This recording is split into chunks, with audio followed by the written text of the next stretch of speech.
बहुत बहुत स्वागत है आप सभी का। आप देख रहे हैं एनएमएफ न्यूज, आपके साथ मैं हूं नमिता चौधरी। कथावाचक और प्रसिद्ध कवि कुमार विश्वास आजकल कुछ ज्यादा ही चर्चा में है। वजह आप जानते ही हैं। मेरठ महोत्सव में जिस तरीके से भव्य कार्यक्रम हुआ, वहां पर कुमार विश्वास की प्रेजेंस ने जहां एक तरफ चार चांद लगाए, तो वहीं दूसरी तरफ उनके एक बयान ने मीडिया से लेकर सोशल मीडिया तक के गलियारों में हड़कंप मचा दिया। इस बयान में उन्होंने किसी का नाम तो नहीं लिया था, लेकिन चूंकि ऐसी बातें उन्होंने कह दी जिसको सीधे सीधे तौर पर शत्रुघ्न सिन्हा और सोनाक्षी सिन्हा से जोड़कर देखा जाने लगा। सबसे पहले तो ये समझ लीजिए या फिर इस बात को याद कर लीजिए कि सोनाक्षी सिन्हा ने अपने धर्म में नहीं बल्कि दूसरे मजहब में शादी की है, यानी जहीर इकबाल जो कि लॉन्ग टाइम उनके बॉयफ्रेंड थे, उनसे उन्होंने निकाह कर लिया है। अब इसी बीच जब कुमार विश्वास मेरठ महोत्सव में पहुंचे तो यहां पर उन्होंने एक बात कही।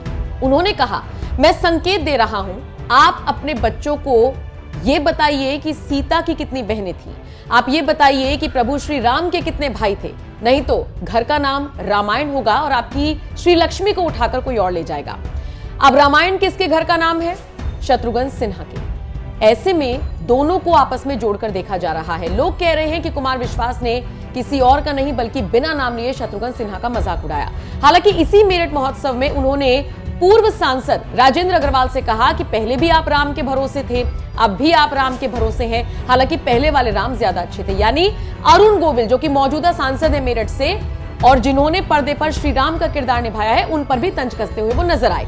तो कवि कुमार विश्वास लगातार लाइमलाइट में बने हुए हैं और इस बयान ने ऐसा हड़कंप मचाया कि कांग्रेसी भी बौखला उठे। तभी तो सुप्रिया श्रीनेत ने एक लंबा चौड़ा पोस्ट करते हुए बाकायदा अपना एक वीडियो भी रिलीज कर दिया, जिसमें वो कुमार विश्वास को लताड़ लगाती हुई नजर आई। उन्होंने कहा कि कुमार विश्वास जी, आप में राम कथा वाचक बनने की बड़ी लालसा है। काश थोड़ी सी प्रभु राम की मर्यादा, उनकी शालीनता भी आप में होती। एक लड़की के ऊपर आप फुहर टिप्पणी करके सस्ती तालियां तो बटोर सकते हैं, पर सम्मान नहीं। एक लड़की के पिता हैं आप, थोड़ी सी भी शर्म हो तो माफी मांगिए।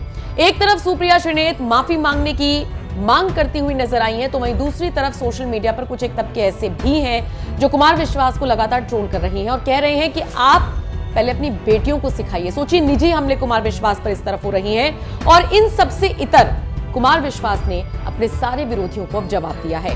कुमार विश्वास ने जवाब देते हुए क्या कुछ कहा है, उससे पहले सुप्रिया श्रीनेत का बयान तो सुन लीजिए, जो वीडियो उन्होंने अपने एक्स अकाउंट पर शेयर भी किया है। आपके अपने घर पर बेटी हो और आप किसी और की बेटी पर भद्दी टिप्पणी करके सस्ती तालियां बटोरेंगे तो आपको क्या कहा जाएगा? यही लगेगा कि सस्ती लोकप्रियता के लिए आप किस लेवल तक गिर सकते हैं। और यही कुछ ऐसा किया है आपने कुमार विश्वास जी। कुमार विश्वास जी, आपने सिर्फ सोनाक्षी सिन्हा की अंतरधार्मिक विवाह पर घटिया तंज नहीं कसा है, आपने असली अपनी महिला विरोधी मानसिकता भी दिखा दी है। आप ही के शब्दों को आपके सामने बोलती हूं। आपने कहा ना, वरना कोई आपके घर की श्री लक्ष्मी को उठा ले जाएगा।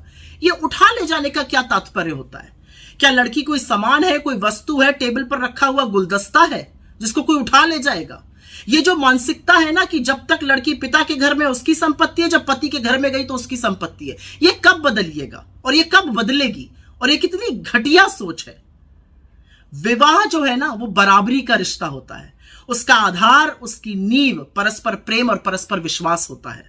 2024 के भारत में एक लड़की ने अपनी मर्जी से शादी कर ली तो आप उसकी परवरिश पर सवाल उठाने लगे। मतलब 2024 के भारत में एक लड़की को यह हक की आजादी नहीं है कि वो जिसको चाहे उससे शादी कर सके।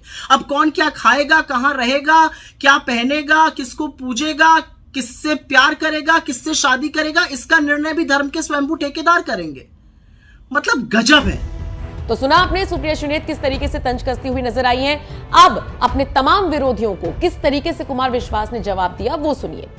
वो अपने अंदाज में लिखते हैं, इतने सारे दास तुम्हारे सिर्फ हमारा किस्सा गाएं, एक जख्म पर इतने मरहम, घाव पुराने खुल ना जाए। कुमार विश्वास ने इन चार पंक्तियों से अपने सभी विरोधियों को पस्त कर दिया है और शायद इसीलिए सोशल मीडिया पर अब उनकी तारीफ भी हो रही है, सोशल मीडिया पर उनकी चर्चा भी हो रही है। तो वहीं दूसरी तरफ लोग उनसे अपील कर रहे हैं कि वो अपने काम से काम रखें, इन कंट्रोवर्सी से बच के रहें। कुछ लोग ये भी कह रहे हैं कि हम चाहे किसी भी धर्म से हो, हम आपका सम्मान किया करते थे, लेकिन आज आपने वो सम्मान खो दिया।